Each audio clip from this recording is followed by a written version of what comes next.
Olá, boa noite a todos. Sejam todos bem-vindos ao nossa última palestra do ciclo, de palestras em tópicos atuais em genética médica.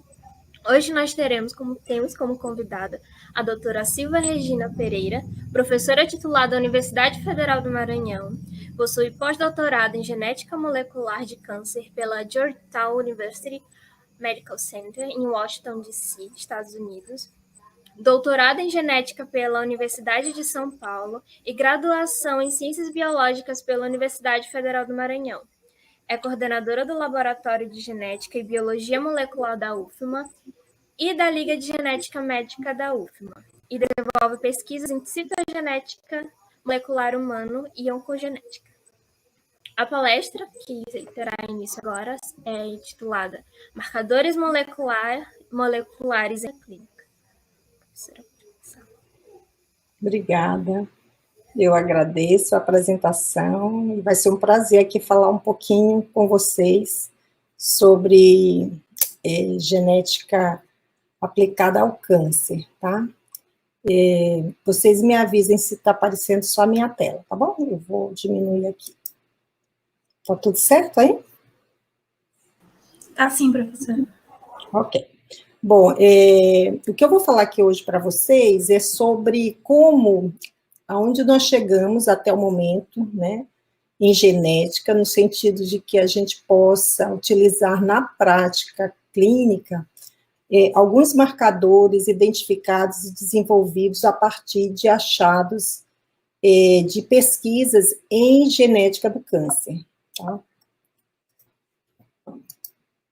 Bom, então, antes de tudo, a gente vai falar, né, sobre câncer. Então, o que é câncer? Então, câncer, eu acredito que muitos de vocês já ouviu essa definição, é um termo genérico que se usa para um grupo de doenças caracterizadas pelo crescimento descontrolado das células, e essas células cuja proliferação celular, o processo de divisão dessa célula está descontrolado, ele pode invadir outros tecidos e se espalhar mesmo para sítios distantes do corpo.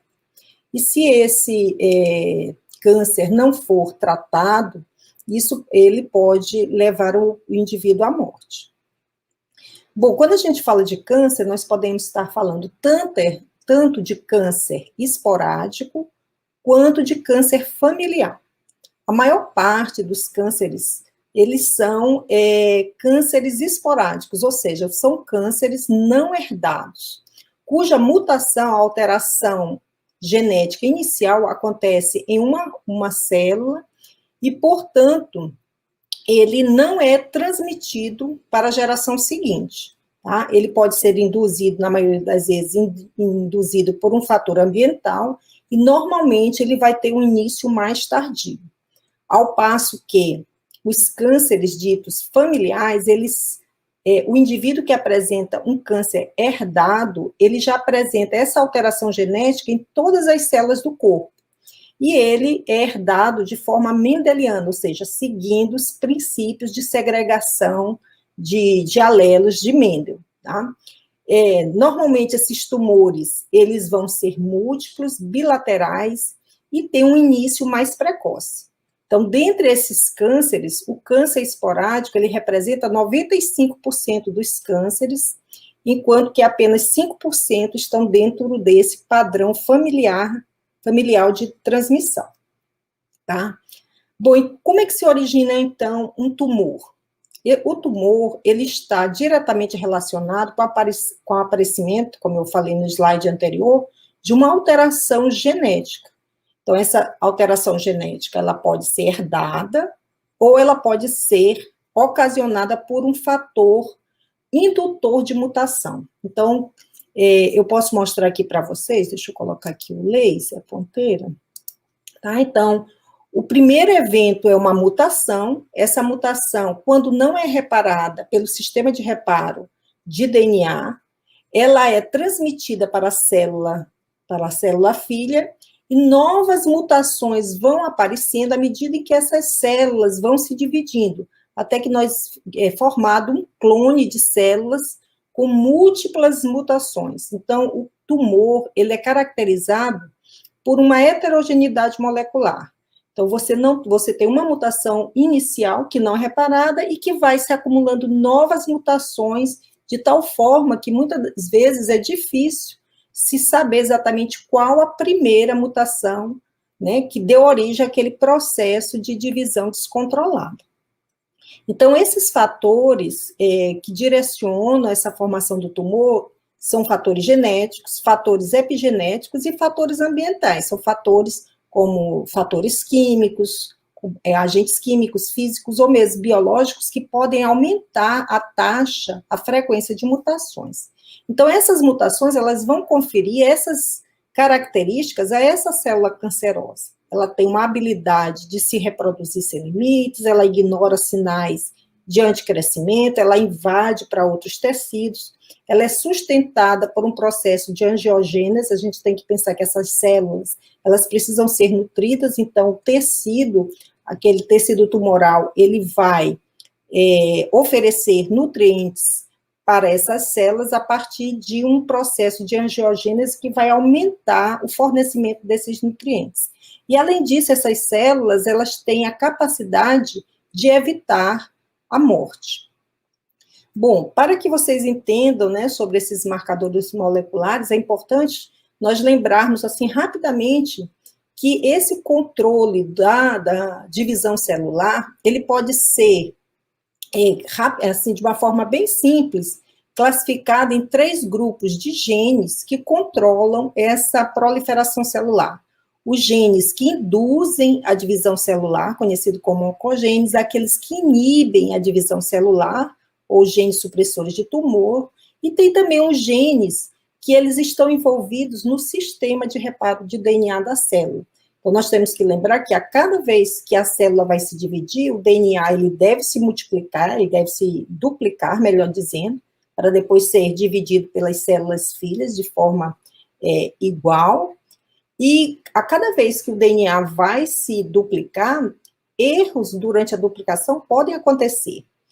Mas nós sabemos que a taxa de mutações, ela é baixa normalmente. Isso por quê? Porque a própria célula tem um sistema para corrigir possíveis erros durante o processo de duplicação do DNA. Isso assegura uma taxa de mutações baixa. Então, como trabalham esses 2 grupos de genes aqui, os principais, os oncogenes e os genes supressores de tumor? Então, os oncogenes são genes, como eu falei, que induzem a proliferação da célula. Esses genes, quando mutados, eles passam a ser chamados de proto-oncogenes.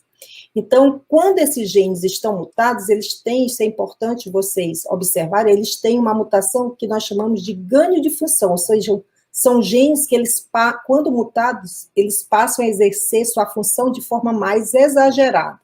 E isso faz com que, então, ocorra a perda do controle do crescimento celular.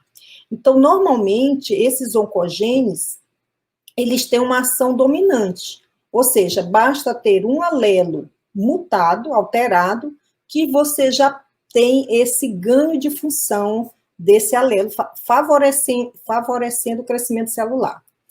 De uma forma oposta, os genes supressores de tumor, eles agem de forma contrária. Então, a função primária deles é inibir a proliferação celular, de tal forma que quando esse gene está mutado, ele vai perder a função dele. Então, ele vai ser incapaz de controlar esse processo proliferativo. Nesse caso, ele tem uma ação recessiva, ou seja, são necessários 2 eventos mutacionais para que essa função seja perdida. Então, é preciso a gente lembrar que o oncogene, ele tem ele tem ganho de função, enquanto o gene supressor de tumor, ele, quando está mutado, ele tem perda dessa função, tá? Então, voltando aqui, a gente tem que pensar que essa heterogeneidade, ela acontece no tumor. Eu falei que a mutação, ela tem uma mutação primária, e essa mutação vai passando para as células filhas e vão aparecendo novas mutações. Então, se nós formos pensar no ambiente, no microambiente tumoral, nós temos que lembrar que lá nesse ambiente tumoral existe uma heterogeneidade molecular bastante grande. Da mesma forma na população, os indivíduos, eles vão apresentar um perfil molecular que difere de um tumor, de um tipo de tumor para o outro, e de um indivíduo para o outro, tá? Então, um dos principais objetivos das pesquisas em genômica nos tumores é buscar o que nós chamamos de genes drivers, ou genes que têm um papel importante nesse descontrole, ainda que aquele controle ele esteja ligado a outras vias moleculares, a outros genes, mas ele é um gene importante que pode dirigir esse descontrole da proliferação celular. Então, isso é importante vocês terem em mente, né? A heterogeneidade do tumor em si e a heterogeneidade na população dos indivíduos. Então, os biomarcadores de câncer, eles são desenhados e se busca esses biomarcadores porque eles podem ter um papel preditivo, ele pode ter um papel diagnóstico e de prognóstico desse tumor, tá?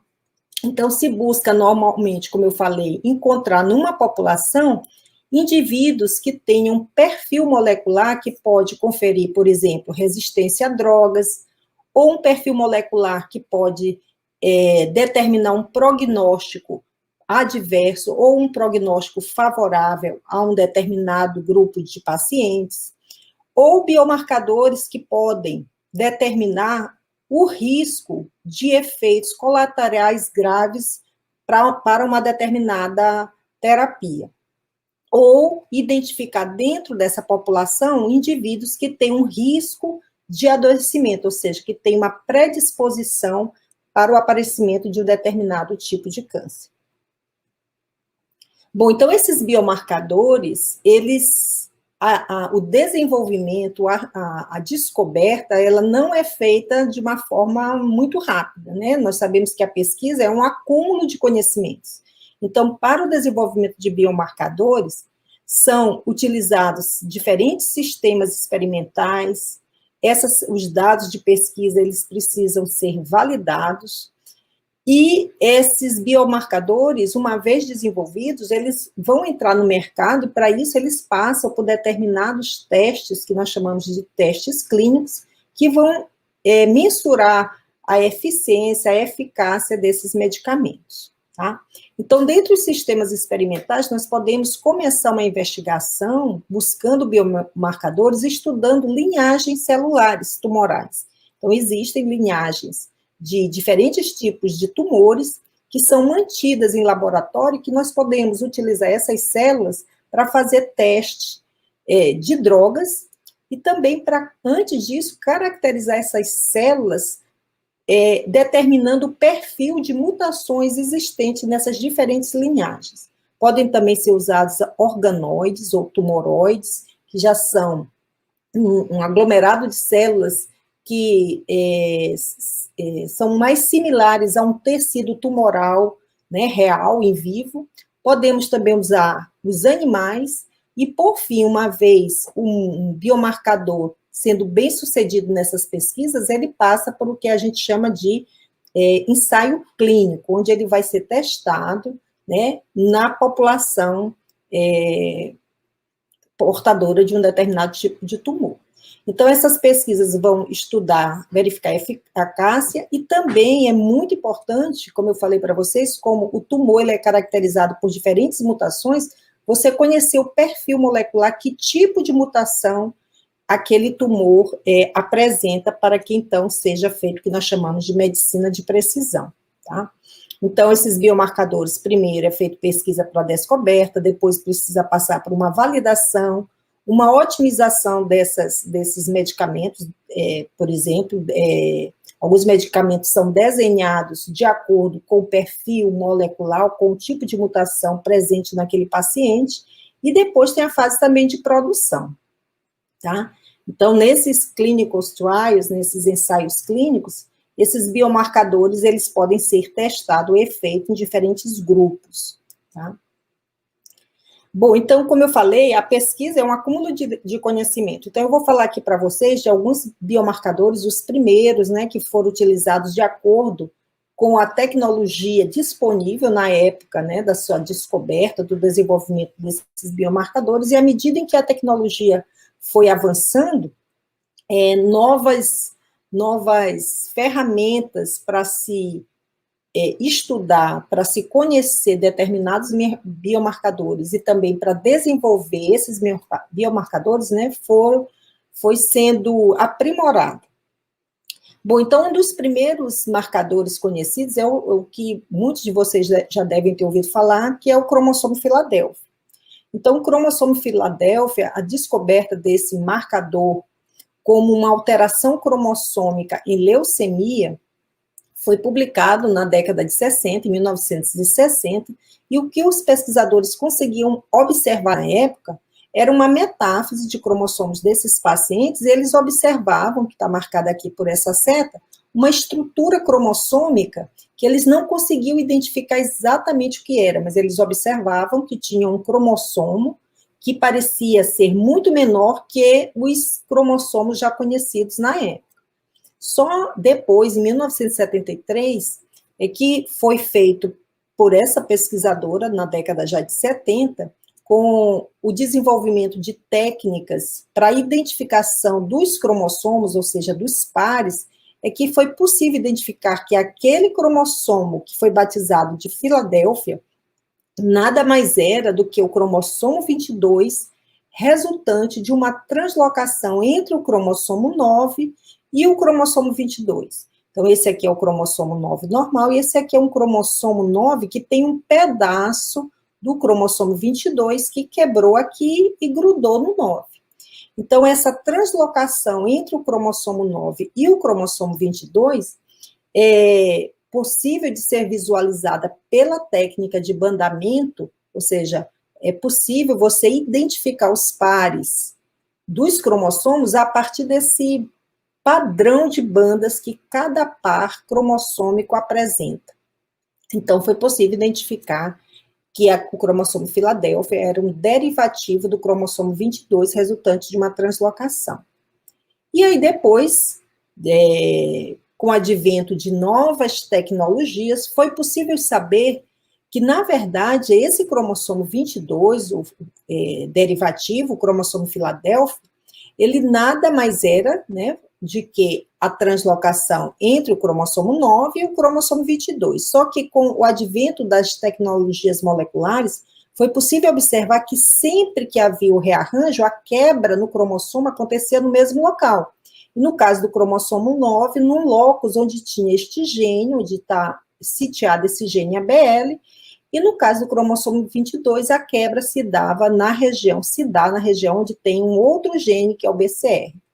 E o interessante desse rearranjo é que o cromossomo 22, derivativo ou Filadélfia, ele apresenta, então, durante esse rearranjo cromossômico, ocorre a formação de uma fusão entre parte do cromossomo BCR e parte do cromossomo ABL, formando, então, um gene quimérico, que mantém a sua capacidade de produzir uma proteína também quimérica.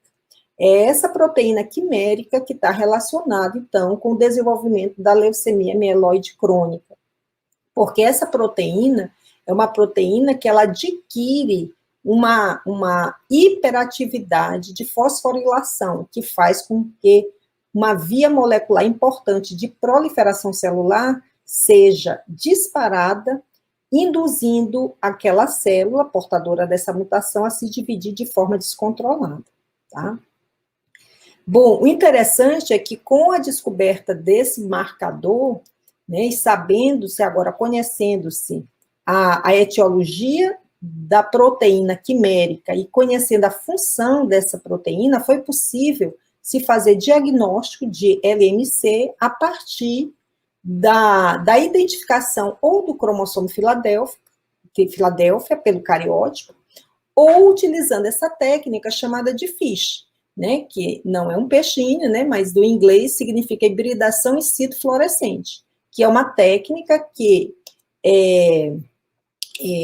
tem aliado tanto a citogenética, porque a gente enxerga os cromossomos, mas também utiliza sondas de DNA que são específicas para aquele gene que você quer estudar. E essas sondas, elas são marcadas com um corante fluorescente, de tal modo que é possível visualizar na célula aquela hibridação. Então, por exemplo, aqui você faz uma denaturação do DNA, né? Lembrando que é o DNA que forma o cromossomo, então você denatura, separa as fitas, e aquela sonda específica, ela vai hibridar naquela sequência complementar. Então, você pode enxergar lá na metáfase, ou mesmo no núcleo interfásico, a sonda que foi marcada. Então, no caso da leucemia mieloide crônica, foi marcada aqui em azul o gene, a sequência do gene ABL, e em vermelho a sequência do gene BCR. Então, é possível aqui numa célula normal você enxergar 2 pontos, nós somos diploides, então tem 2 cópias desse gene. Então, em azul, aqui dá para ver, no cromossomo 9, e em vermelhinho o outro gene, que é o BCR, no cromossomo 22.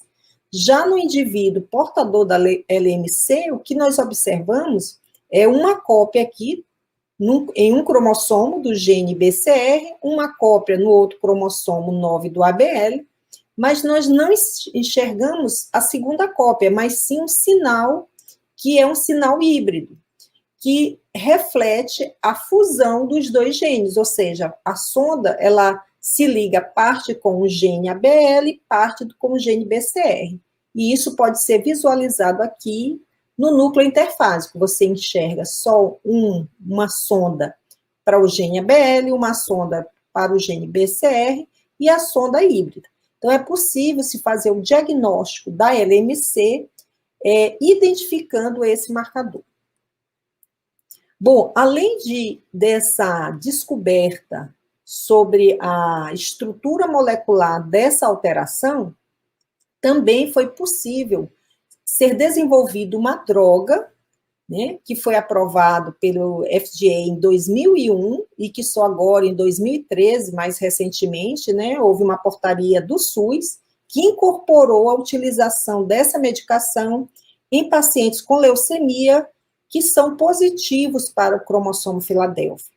Por quê? O que essa medicação faz? Como eu falei para vocês, a proteína quimérica, ela fica superativa, ela tem a capacidade de fosforilar uma via molecular, de tal forma que ela induz por hiperatividade a proliferação celular, induzindo, então, a leucemia crônica. Quando é utilizado a medicação, que é conhecida como Clivec, ou imatinib, ele inibe, é um inibidor de tirosina quinase, ou seja, ele impede essa autofosforilação dessa via molecular, fazendo com que não ocorra, seja interrompida essa proliferação. Então, esse aqui é um exemplo clássico, né, de uma droga desenhada a partir da pesquisa da estrutura da alteração molecular do gene, e essa medicação, esse inibidor de tirosina quinase, ele mudou completamente o tratamento dos pacientes com LMC, o que aumentou a expectativa de vida e tem uma resposta bastante importante. Então, eu ressalto para vocês que, apesar de ser disponível a medicação, ela não vai ser indicada para todos os pacientes, ela vai ser indicada para aqueles pacientes que têm a alteração cromossômica. Então, isso mostra que é importante também a utilização de algumas técnicas consideradas técnicas convencionais, como o cariótipo, para a identificação da alteração cromossômica, de tal modo que o paciente pode receber a medicação. Mas nem sempre essas alterações cromossômicas são tão simples, né? Como simples no sentido de rearranjo, porque na LMC é um rearranjo dito simples, ou seja, entre 2 cromossomos, cromossomo 9 e cromossomo 22, gerando um gene quimérico que produz uma proteína quimérica. Mas outras vezes, em alguns tumores, principalmente nos tumores sólidos, nós temos cariótipos que são muito complexos. Você vê vários rearranjos cromossômicos diferentes, como eu estou apontando aqui para vocês, de tal forma que é difícil você identificar qual ou quais desses rearranjos medir o grau de importância desses rearranjos.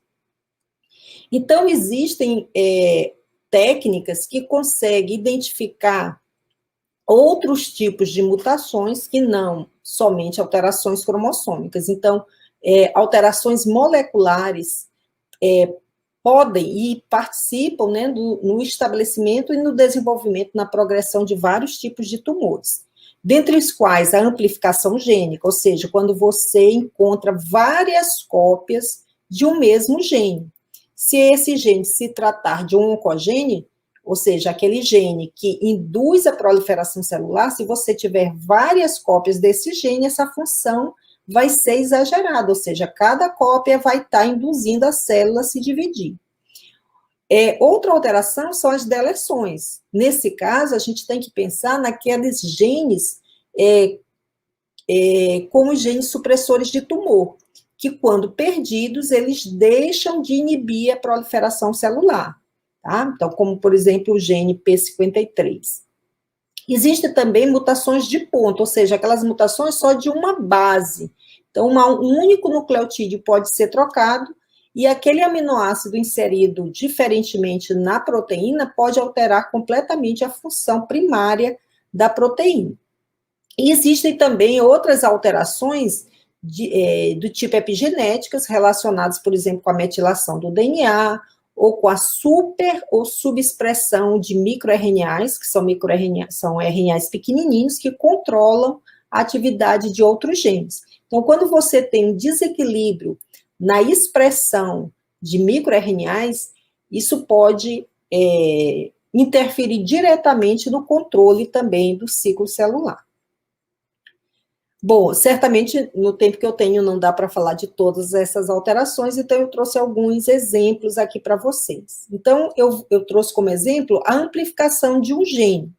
Então, nós podemos ter o ganho de função, ou seja, o gene passa a exercer sua função de forma exagerada, ou por amplificação do gene, como eu acabei de falar, ou uma simples alteração pontual, mas que faz com que a proteína tenha sua atividade sendo exercida de forma mais exagerada.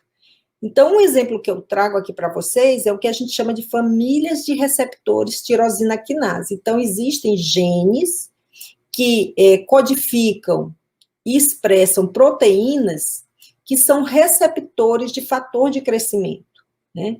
Então, por exemplo, essa família aqui é a família dos fatores de crescimento epidermal. Então, o EGFR, o ER2, ER4, ER3, são proteínas transmembranas que são receptores de fatores de crescimento.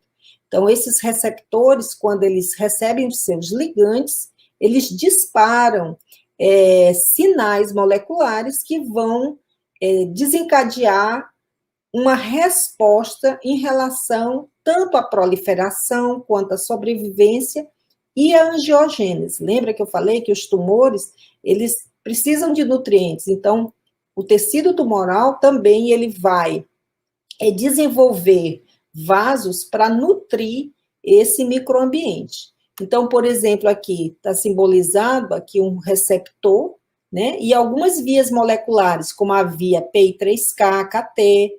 Então, essas vias, elas são disparadas de tal modo que elas vão sustentar a proliferação, sobrevivência e a angiogênese, sustentando o desenvolvimento desse tumor. Então, nós vamos ver que o desenvolvimento de terapias que, de alguma forma, impeçam essa ligação dos ligandes nos seus receptores, impedindo essa sinalização molecular, é uma das vias de desenvolvimento de drogas com terapias alvo específicas, tá? Então, um exemplo que eu trago aqui para vocês é o gene ER2, que é um proto-oncogene, portanto, é um gene relacionado à proliferação, à indução da proliferação celular, e ele codifica, então, esse receptor transmembranar de fator de crescimento epidermal. Então, como nós somos indivíduos diploides, numa célula normal, nós temos uma cópia do gene em cada cromossomo. Então, esse gene, especificamente, ele está no cromossomo 17. Então, nós temos 2 cromossomos 17, então nós temos 2 cópias desse gene. Mas numa célula com superexpressão do HER2, do HER2, ela pode ter várias cópias desse gene, de tal forma que cada cópia desse gene vai estar produzindo essa proteína transmembrana. Então, quando nós temos uma amplificação desse gene, por exemplo, em câncer de mama, nós podemos visualizar essa superexpressão desse gene, tanto a nível de proteína, fazendo uma análise de imunohistoquímica e visualizando a superexpressão da proteína HER2. Ou nós podemos, utilizando a mesma técnica que eu falei de FISH, nós podemos utilizar uma sonda específica para o gene HER2 e visualizar na célula tumoral um grande número de cópias desse gene.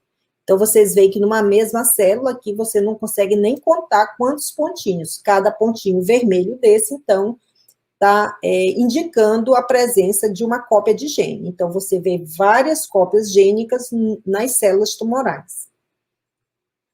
Então, com base nesse status do HER2, então, nem todos os tumores de mama, eles apresentam essa amplificação do gene HER2. Então, é importante, já é utilizado, né, a identificação, a busca por esse marcador HER2 em tumores de mama. Por quê? Porque as mulheres que têm tumores de mama com amplificação nesse gene são mulheres que podem receber essa medicação, o trastuzumab, que é um anticorpo monoclonal que foi desenhado e que ele reconhece, ele compete, melhor dizendo, pelo ligante pelo fator de crescimento. Então, lembra, o HER2, ele é esse receptor, então o trastuzumab, ele compete com o fator de crescimento e, portanto, ele inibe essa fosforilação dessa via molecular aqui, do PI3K, fazendo com que haja uma supressão no tumor. Tá?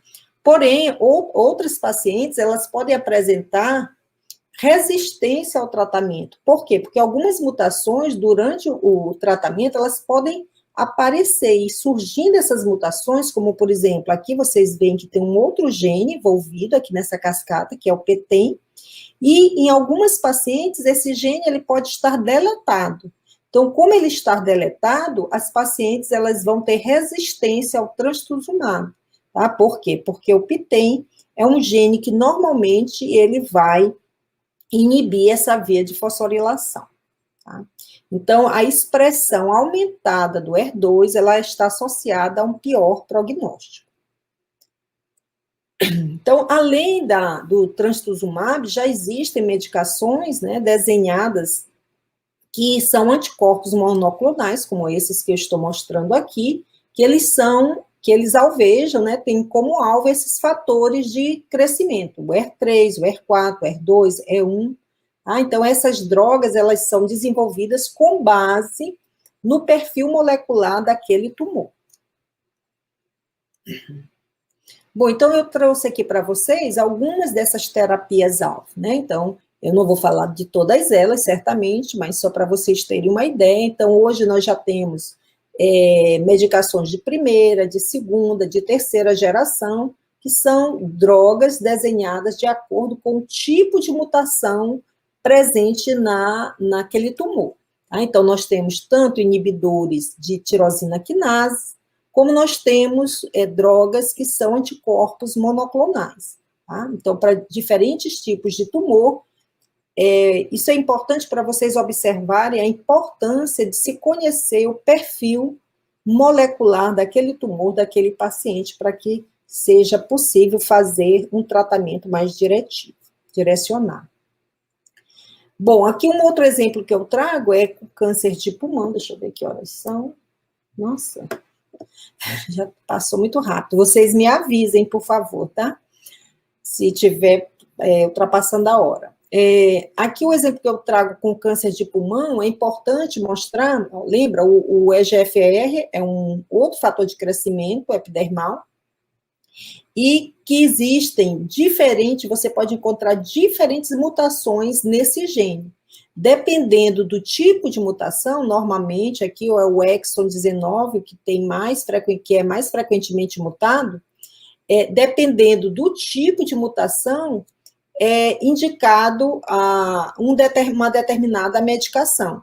Por quê? Porque, como eu falei, algumas mutações, elas podem gerar resistência à droga, tá? Bom, além dessas mutações em genes específicos, né, o que se busca em pesquisa é identificar marcadores específicos para determinados tipos de câncer. Então, nós temos cerca de 50 genes que já são bem conhecidos, que estão relacionados a vários tipos de tumor, tá? Uma das técnicas utilizadas para se buscar novos genes que podem estar alterados em determinado tumor ou num determinado subtipo do tumor é o Array-CGH, em que nós podemos identificar alterações em vários genes simultaneamente. Essa técnica ela é baseada numa hibridação competitiva, se utiliza um chip de DNA em que são utilizadas sondas que vão reconhecer essas sondas que existem nesse chip. E dependendo do nível de hibridação, é possível se identificar se houve aumento no número de cópias desses genes ou diminuição, deleção desses genes. Então, você pode identificar tanto ganho de cópias quanto perda de cópia gênica. Esses aqui são 2 trabalhos que nosso grupo fez com câncer de mama, num subtipo molecular específico chamado triplo negativo, que é um subtipo mais agressivo, e que já se foi observado que nesse triplo negativo, as pacientes, elas não apresentam amplificação para HER2. Então, isso aqui é uma pesquisa que nós fizemos para um outro gene, que é o DLX4, e o que nós observamos é que nessas pacientes, nós temos uma amplificação desse gene DLX4 nessas pacientes. Então, nós fizemos esse estudo tanto comparando o tumor primário, né, e com alterações em linfonodos axilares e também uma população da África do Sul.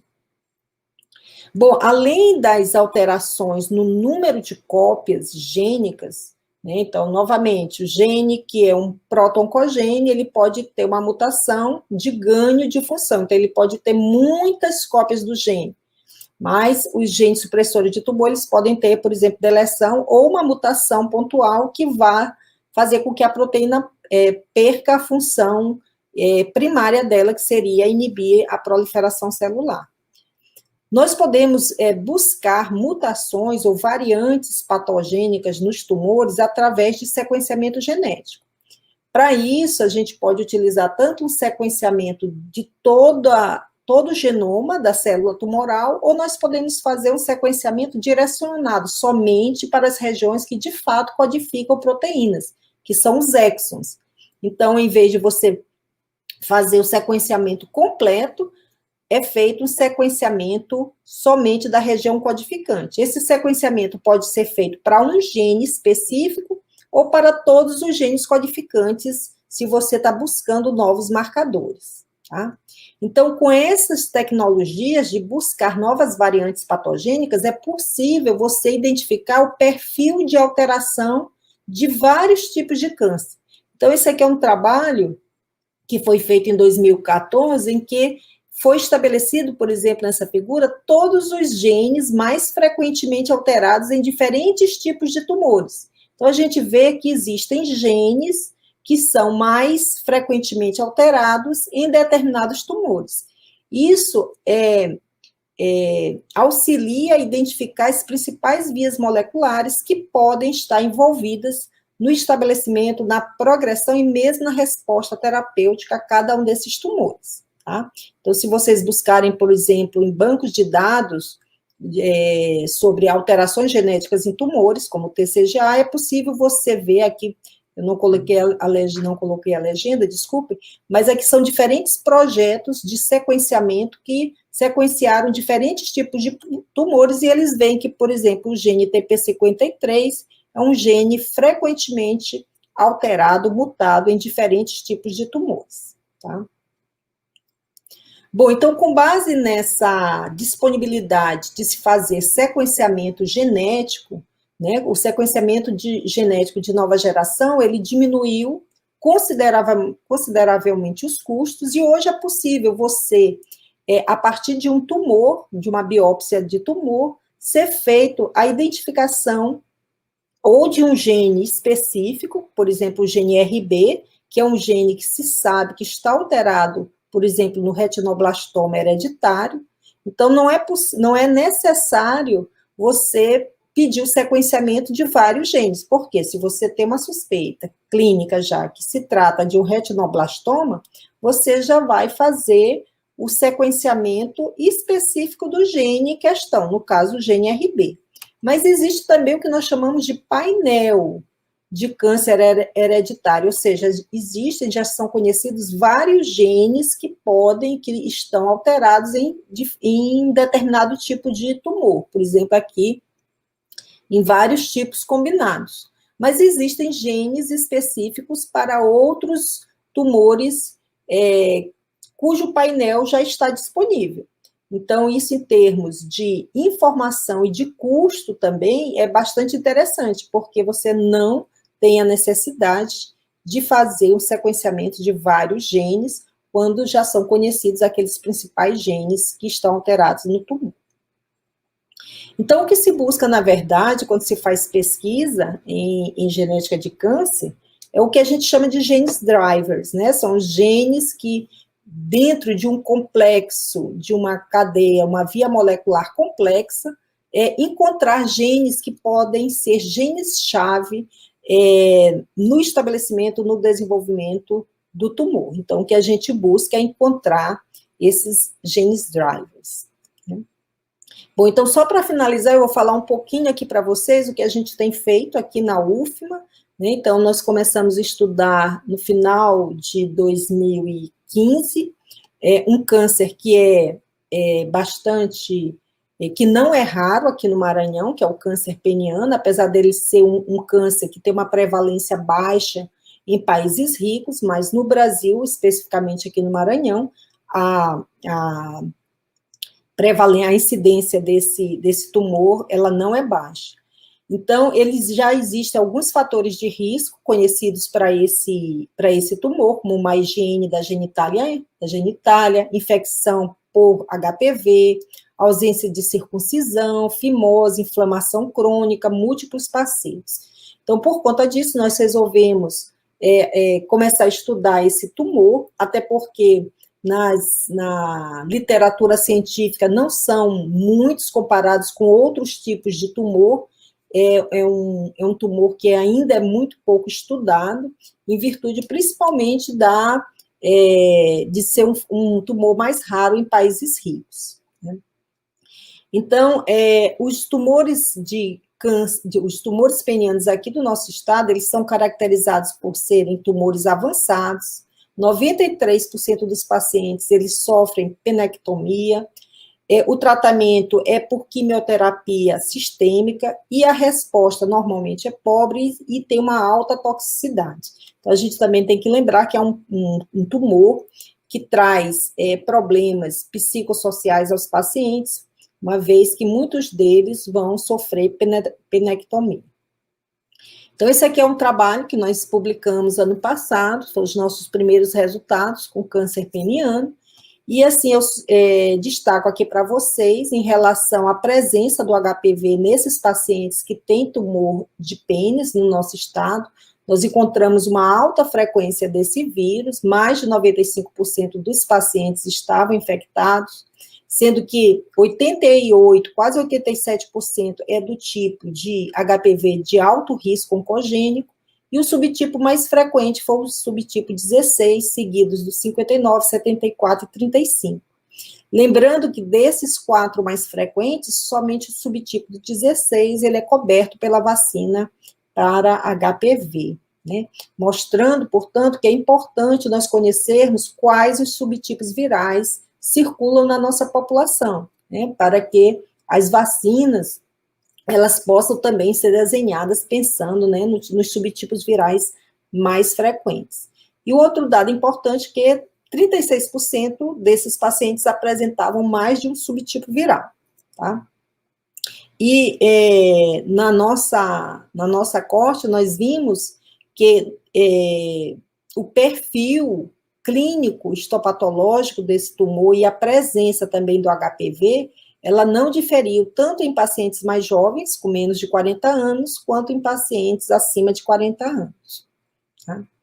Esse aqui é um array CGH que nós fizemos para esses tumores de pênis aqui do Maranhão, e nós observamos que as alterações aqui, cada um cromossomo, né, esse daqui são os ganhos de regiões cromossômicas, ou deleções de regiões cromossômicas, e a gente observou, em vermelho são as deleções, e em azul são os ganhos. Então, nós observamos que a maior parte das alterações nos cromossomos das células tumorais, elas tinham ganho cromossômico, e o interessante que eu destaco aqui é que mais da metade dessas regiões, elas são sítio de integração de HPV, ou seja, são locais onde o vírus normalmente se insere no genoma humano. E nós observamos algumas desses sítios tendo uma associação com alguns parâmetros clínicos e histopatológicos desses pacientes.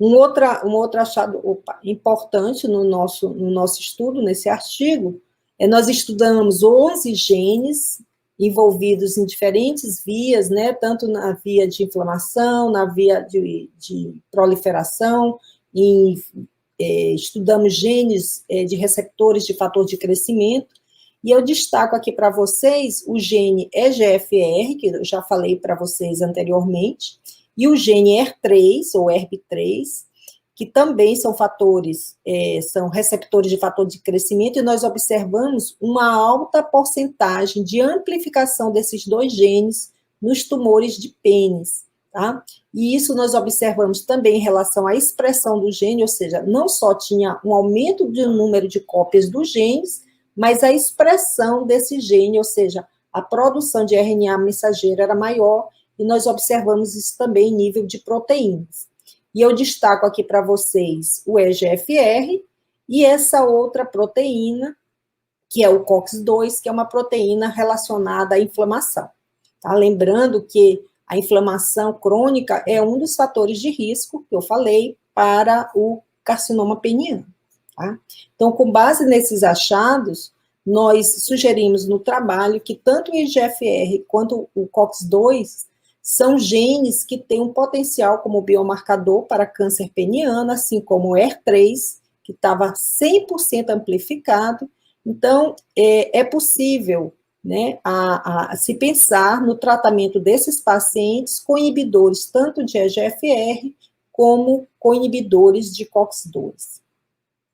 Uma outra abordagem que nós fizemos aqui nos pacientes com câncer peniano do nosso estado, é esse artigo que está sendo publicado, foi aceito mês passado, está sendo publicado agora em agosto, em que nós estudamos algumas vias moleculares, desculpa, ficou coberto aqui, algumas possíveis vias moleculares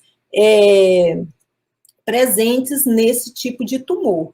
Então, para isso, nós identificamos alguns microRNAs, e agora estamos fazendo o estudo da expressão desses microRNAs, e identificamos aqui algumas vias moleculares que podem estar envolvidas nesse carcinoma peniano. Então, com base nesses achados, nós fizemos uma predição de drogas também, e nós encontramos novamente aqui o EGFR e o COX-2 envolvidos em vias que foram identificadas através desses microRNAs.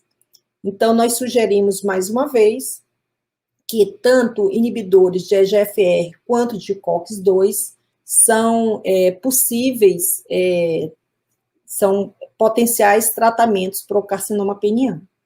E, por fim, nós estamos realizando agora o sequenciamento, já fizemos o sequenciamento do exoma, dos tumores, e aqui eu trago para vocês os principais genes alterados nos tumores penianos que nós identificamos. Nós ainda estamos fazendo uma análise das variantes patogênicas presentes nesse tumor, lembrando novamente que é um ambiente com uma heterogeneidade molecular grande, então nós precisamos identificar as variantes que podem ter um papel importante nesse tumor, tá?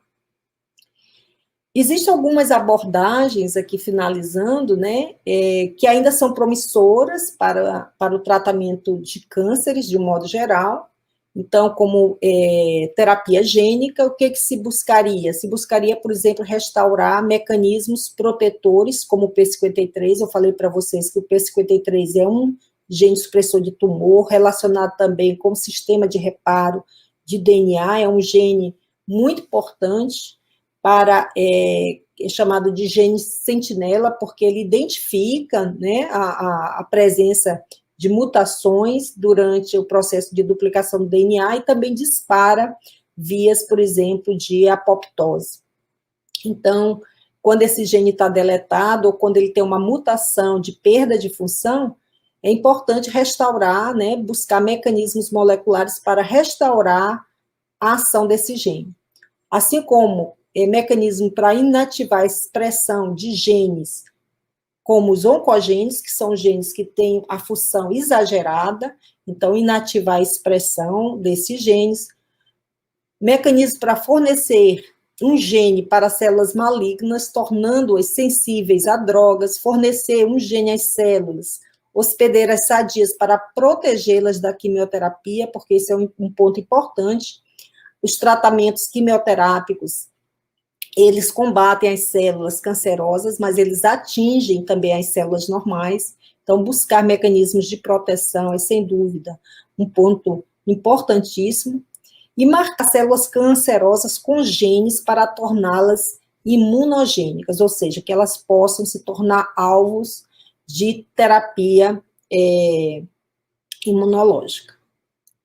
Bom, além disso, né, de buscar essas vias moleculares que podem ser muito complexas, como essa daqui, ou seja, muito difícil de se observar qual o gene principal, quais os genes principais. Para isso é preciso não somente identificar as mutações, os genes mutados, as variantes patogênicas, mas também validar esses achados. E para isso são feitos ensaios funcionais, né, para que seja validado essas mutações como mutações que podem ser utilizadas como biomarcadores, seja preditivos de prognóstico ou diagnóstico, né? Mas aí os ensaios funcionais é uma outra história, tá bom? Bom, era isso que eu tinha para falar para vocês. Eu acredito que eu falei em 1 hora. Estou dentro do horário. Estou aberta a perguntas.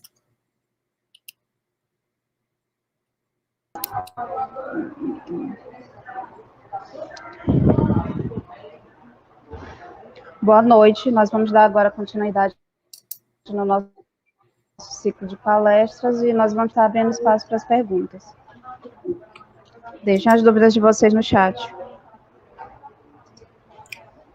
Eu vou parar aqui de compartilhar.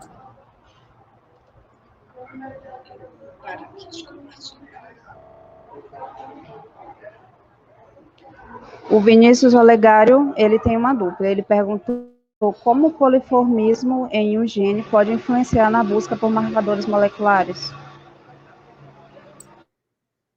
Bom, assim, o polimorfismo genético, como o próprio nome já diz, né, são variantes alélicas. Então, quando nós buscamos mutações que de fato têm um significado para o desenvolvimento de um determinado tumor, nós procuramos excluir as variantes chamadas polimórficas. Por quê? Porque as variantes polimórficas, elas estão presentes na população, mas numa frequência acima de 1%. Isso significa que elas são mantidas na população, né? Então, elas não são mutações com baixa frequência. As alterações que podem ter um significado patogênico, elas, em geral, vão ter uma frequência populacional baixa, tá? Então, os polimorfismos, eles estão presentes na população numa frequência maior que 1%. Então, normalmente, quando nós vamos fazer... Está dando eco, né? Quando nós vamos fazer uma busca de variantes patogênicas, por exemplo, no exoma, nós utilizamos filtros para excluir, por exemplo, os polimorfismos, ou seja, aquelas variantes que estão a mais de 1% na população.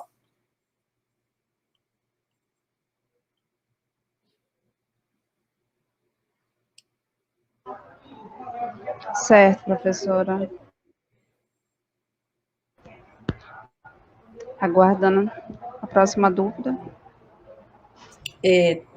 A Ana Serpa, eu estou lendo aqui, ela fez uma pergunta, né?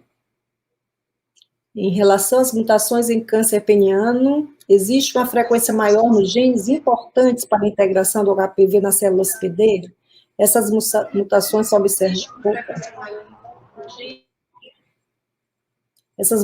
observadas também em células HPV negativas?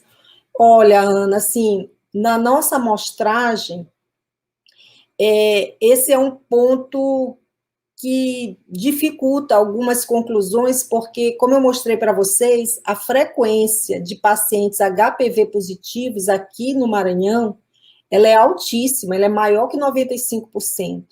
Então, nós não temos, assim, um grupo, um N, importante que possa fazer um estudo comparativo entre os pacientes HPV positivo e HPV negativo. Nós estamos fazendo algumas colaborações com outros grupos para que nós possamos estudar tumores de câncer peniano de pacientes HPV negativos, tá? O que nós observamos no nosso trabalho do ano passado, publicado no ano passado, é que genes como o gene P53 e o gene RB1, eles estão negativamente regulados nas células tumorais. Então, isso nos faz acreditar, e nós sugerimos que, além daquela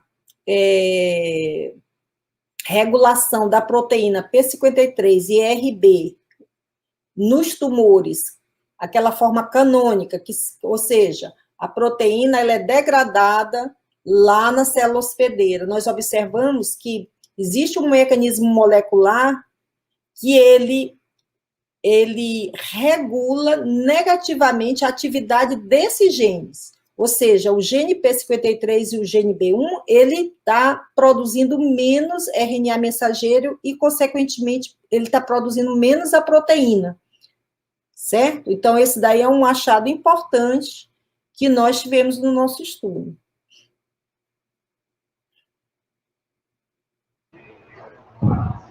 Mais alguma pergunta?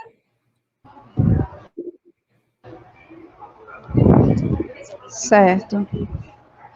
Mais alguma dúvida? A Stephanie Everton, ela perguntou, professora, existe a possibilidade de inativar a presença desse vírus? Não, o que existe atualmente a Stephanie, ela perguntou se existe a possibilidade de inativar o que existe são vacinas, né, já disponíveis, existem vacinas que cobrem 4 subtipos virais, e existem vacinas já que cobrem 9 subtipos virais, né? Nós sabemos que o HPV, ele tem mais de 100 subtipos virais, e desses 40 subtipos, eles infectam o trato urogenital, tá? Então, dentre esses 40 subtipos virais, existem aqueles de alto risco oncogênico, aqueles classificados como de risco intermediário e de baixo risco oncogênico.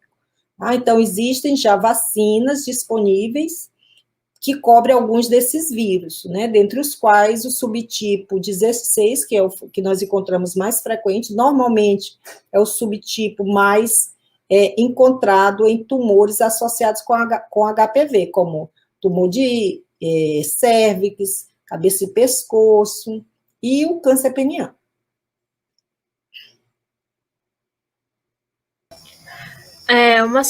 Uma outra pergunta do Samuel seriam: quais marcadores moleculares foram observados na análise do câncer peniano? Então, Samuel, como eu falei na apresentação, Certo, professora. nós sugerimos nesse primeiro trabalho, com base na alta amplificação do gene ER3 e do gene EGFR, nós sugerimos que eles são potenciais marcadores para câncer peniano e que também poderiam ser alvos terapêuticos. Então, já existem drogas que são inibidores tanto de EGFR quanto de ER3, assim como também de COX-2. Tá? Mas, assim, nós temos muita coisa ainda para estudar, né? Então, nós estamos, como vocês viram, a pesquisa científica, ela requer tempo, né? Um acúmulo de conhecimento, então nós já tivemos dados que são bastante promissores, que nos entusiasmaram bastante, mas muita coisa ainda precisa ser feita, né? Com a análise agora do sequenciamento do exoma, né? Nós queremos validar algumas variantes patogênicas que nós já encontramos, mas ainda estamos no caminho, pesquisando.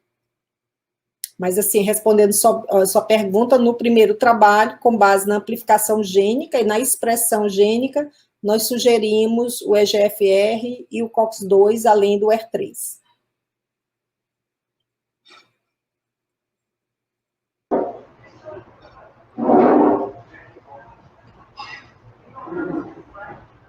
Certo. Eu acho que não tem mais nenhuma pergunta. Então, deixando para a lista de frequência vai estar disponível no chat. Não esqueçam de estar assinando a frequência. Vocês pela participação no nosso ciclo de palestras, concluindo hoje com a palestra da professora Silma sobre marcadores moleculares do câncer. E o certificado ele vai estar disponível para quem teve 75% de participação, certo? Nós vamos estar também avisando lá no nosso Instagram, assim que eles estiverem disponíveis. Então, esteja acompanhando por lá, também que vocês acompanhem, né, os nossos próximos eventos. A gente vai estar avisando lá para que vocês estejam olhando o e-mail também. A gente aproveita a oportunidade para estar convidando vocês a seguirem o nosso Instagram, Lagem UFBA. E